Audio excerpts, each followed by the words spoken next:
So we're in Advanced Steel 2023 and we're just going to take a walk through the new PowerPack ribbon arrangement for Advanced Steel.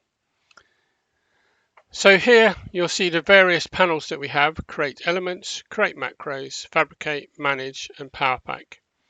And we've had to do some rearrangement, and obviously some elements remain the same.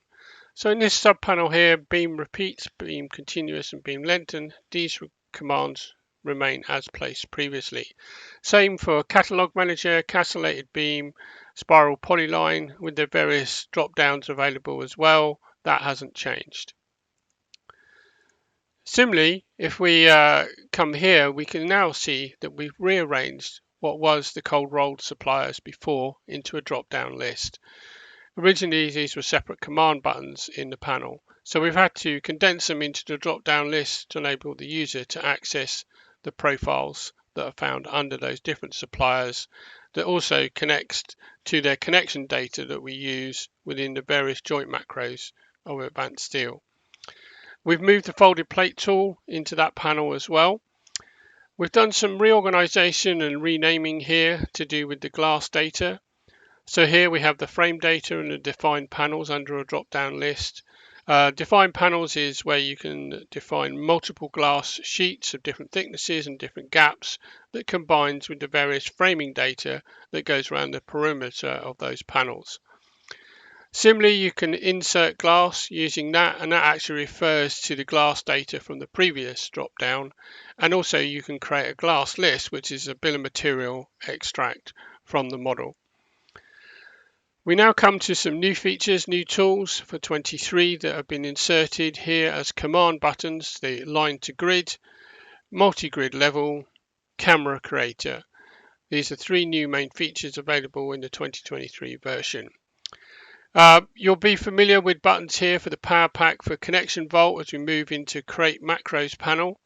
So the PowerPack for connections will bring out this palette here. Stairs and railings will bring out this palette here, as you see it, with various options in there for stairs and different railing types. We obviously have the special part manager available as well. If you access that command, it will bring up a GUI that allows the user to access and add various different special parts that link to the various GRAITEC macros within the system of the PowerPack. We have a new button here for structures vault. This is where we've moved the structure designer elements into a palette. Executing that will open this palette here, and you'll see a various series of tabs available for the default structure, custom structures, single story and multi-story, multi-bay structures. And each one of these has a little description of what it's doing with a picture, etc., explaining the basic operation of the commands. We sort of move in. The fabricate panel hasn't changed anything since last time. This is remaining the same.